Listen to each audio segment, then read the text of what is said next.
สวัสดีครับ FC ครับคลิปนี้ก็จะเป็นสูตรใหม่ครับ FC อยากได้สูตรใหม่เดี๋ยวเอ็กก็จัดให้เลยครับเอ็กก็จะย้อน FC ไปดูงวดที่5963นะครับก็เราก็จะหาสูตรที่หนึ่งซึ่งเราก็จะใช้ในหลักสิบและน้อย2 ครั้งและการบวกเก้าคงที่ครับ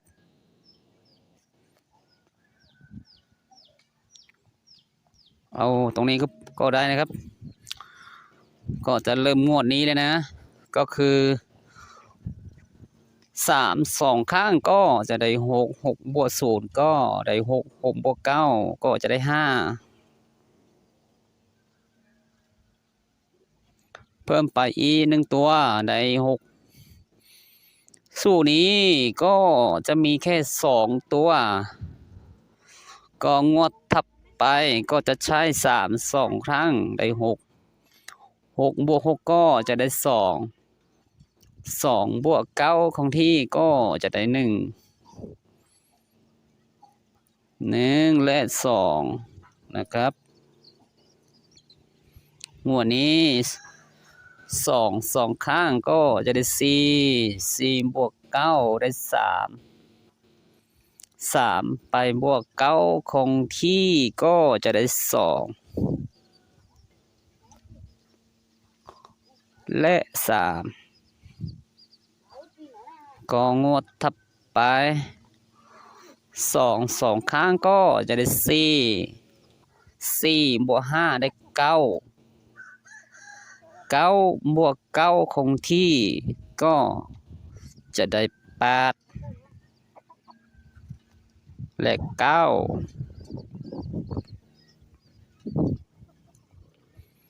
งวดนี้2 ครั้งได้8บวก6ก็จะได้4บวก9คงที่ได้3และ4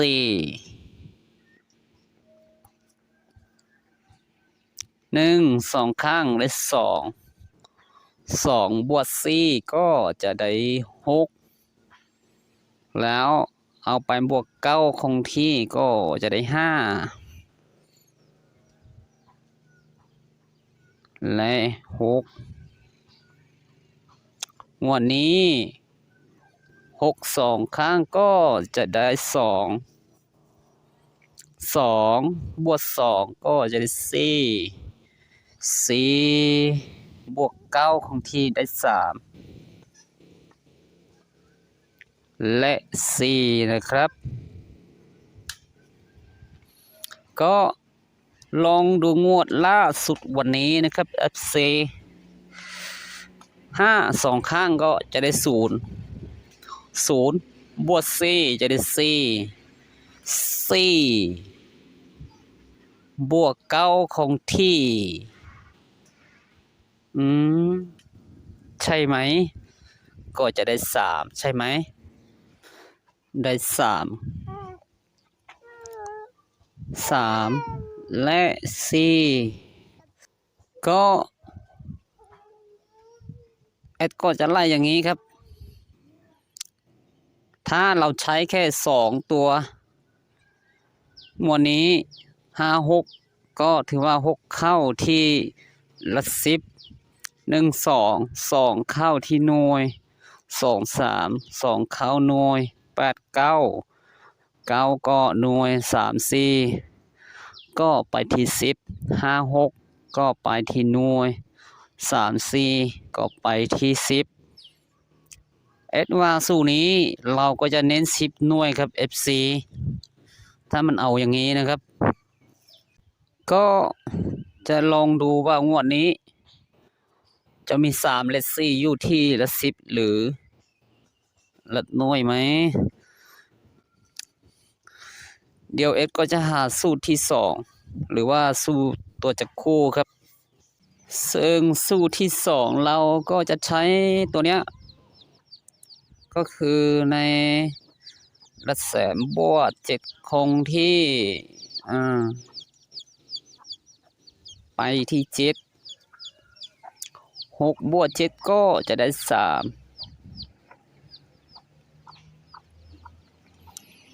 ก็จะเพิ่มไปอีก3แต้มจะได้6ตัวเนี้ยก็จะเพิ่มไปอีก3แต้มก็จะได้9และเพิ่มไปอีก3แต้มก็จะได้2ก็ถือว่าสูตรที่2มันก็จะมี4ตัวงวดนี้63ก็ไปที่สายเหนือและ59ก็ถือว่าลงใต้ครับ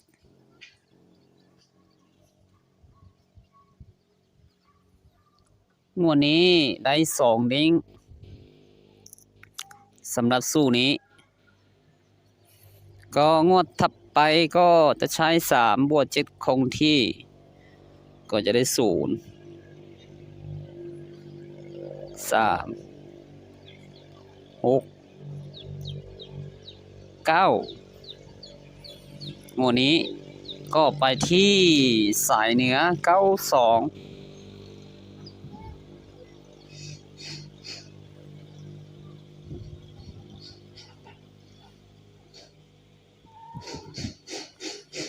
งวดถัดไปเราก็จะใช้5บวก7คงที่ได้2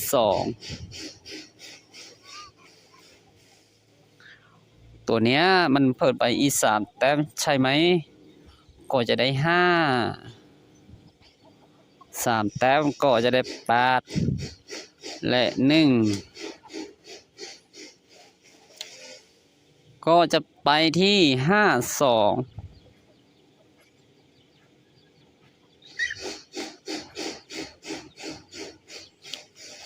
ก็ขึ้นเหนือไอ้สูตรนี้งวดถัดไป6บวก7คงที่ก็จะได้3ถ้าเจอ3ก็เอาตัวเนี้ย3692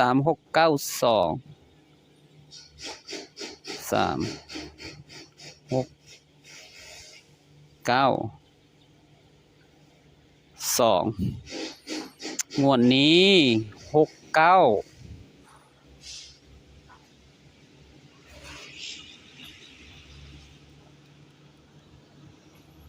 ก็งวดถัดไป4บวก7คงที่ก็จะได้1เพิ่ม3ได้4เพิ่ม3ได้7ก็0นะครับงวดนี้41โอ้ยก็ถือว่าสูตรนี้มันขึ้นไปที่เหนือครับ FC งวดนี้9บวก7คงที่ก็จะได้6เพิ่มไปอีก3แต้มได้9 3แต้มก็จะได้2 3แต้มก็จะได้5วันนี้2 6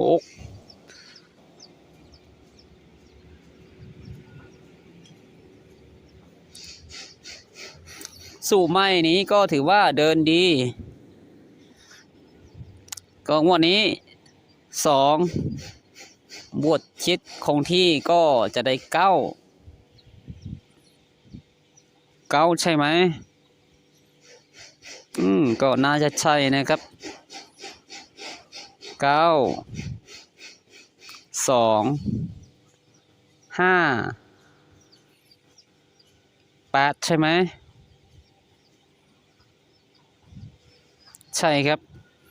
ตัวเนี้ยเพิ่มไปอีก3แต้มได้5ใช่ครับงวดนี้38ล่าง45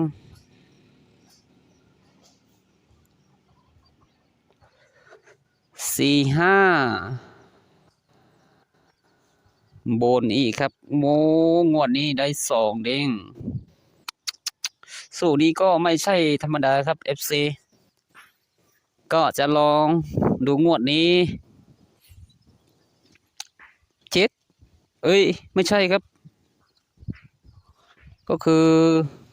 8บวก7ได้5เพิ่มไปอีก3แต้มใช่ไหมแต่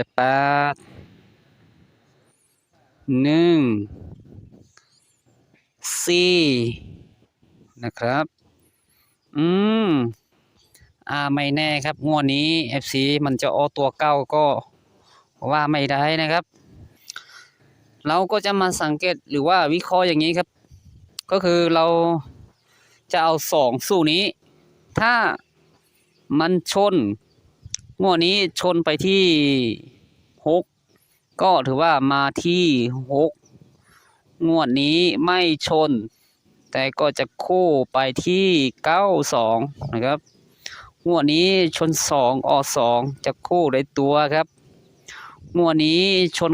9จะคู่ก็ไปที่69ก็ถือว่า2สูตรนี้จะคู่ได้ตัวงวดนี้ชน4ออกไปที่41งวดนี้ชน6ได้5ก็ถือว่ามาที่6แล้วก็จะคู่ได้ตัวอีสูตรนี้งวดนี้มันไม่ชนแต่มันจะคู่ได้ตัว4-5นะครับถ้าเราจะมองแค่ตัวชนก็ถือว่างวดนี้มันชนไปที่4นะเอาอย่างนี้เลยนะครับงวดนี้ถ้ามันชนไปที่4ก็จะคู่อย่างนี้45 48 41และ44และ43นะครับสูตรนี้เราก็จะเน้นบนล่างเลยครับแต่ส่วนหลายมันก็จะเข้าที่สายเหนือหัวนี้63บนหัวนี้92ก็เหนือหัวนี้52ก็ไปที่สายเหนืออันนี้ก็69ก็เหนือนี้41ก็ไปที่สายเหนือ62ก็เหนือ45ก็ไปที่สายเหนือว่าถ้ามันเอาอย่างนี้เราก็จะเน้นไปที่สายเหนือเลยครับ FC ครับคลิปนี้ก็จะมีประมาณนี้นะครับถ้า FC ก็ชอบก็ลองดูนะครับเดี๋ยวเอ็ดก็จะมาสรุปอีกทีครับโชคดีครับ